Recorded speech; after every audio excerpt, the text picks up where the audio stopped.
যা দু একটা ইনকাম। আপনি আগে কুমালি গাছ কাটতেন, হ্যাঁ।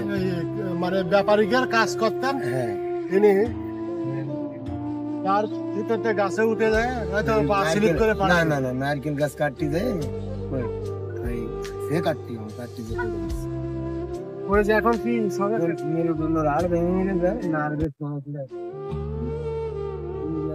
ইন্ডিয়াতে আছে গাড়িটা। ইন্ডিয়াতে এসে গাড়িটা বানাইছে, হ্যাঁ। তো অনেক অর্থ বেশি। হ্যাঁ, 11 লাখ টাকা খরচ হয়ে গেছে। 11 লাখ, গরিব মানুষ। হ্যাঁ, 4টে ছেলে। তারপরেও তো আল্লাহ রহমত আপনি কারো কাছে হাত পাততেছেন না, ভিক্ষা করতেছেন না, না, আপনি নিজেই হ্যাঁ, সৎ পথে income। ইনকাম করতেছেন। তাতে যা হয় সংসার।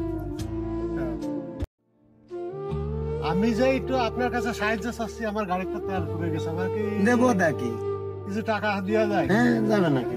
কয় টাকা লাগবে? আমার কাছে আছে 200। আমার 200 টাকা না, আমার 100 টাকা দিন হচ্ছে। না, তা দেবো যদি আপনার লাগে তাহলে দেবো। পরবর্তী করে দেখা নিয়ে দিয়ে দেবো। না, সমস্যা নেই। যদি আপনার না লাগে। স্বর্ণপতি দেখানো হলে সবচেয়ে বড়। হ্যাঁ, এবারে দোকানের মাল আনতে যাচ্ছি। দেখেন ভাইটা পঙ্গু, কত অসহায়, তারপরেও পায়খানা বিষয় কিছু ঠিক আমি একটু দায় চালালাম, জ্বালালি এই যে 100 টাকা, কিন্তু আমার বের করে দিল, জানি কত বড় মনের পরিচয় দিল। আমি তো হার মেনে গেলাম ওনার কাছে, তাই না? তা যাও, আল্লাহ জান। বাবা আমার কাছে টাকা আছে, হ্যাঁ ঠিক আছে, আমি আপনাকে দেখলাম যে আপনি আপনি এক অসহায় ব্যক্তি, আর এক অসহায় ব্যক্তির পাশে দাঁড়ান কিনা, টাকাটা রাখেন, আমি সন্তুষ্ট।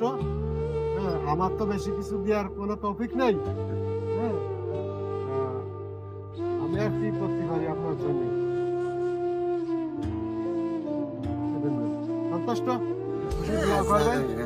হ্যাঁ, আল্লাহ একটা জান। হাসি দিয়ে দেন আমাকে।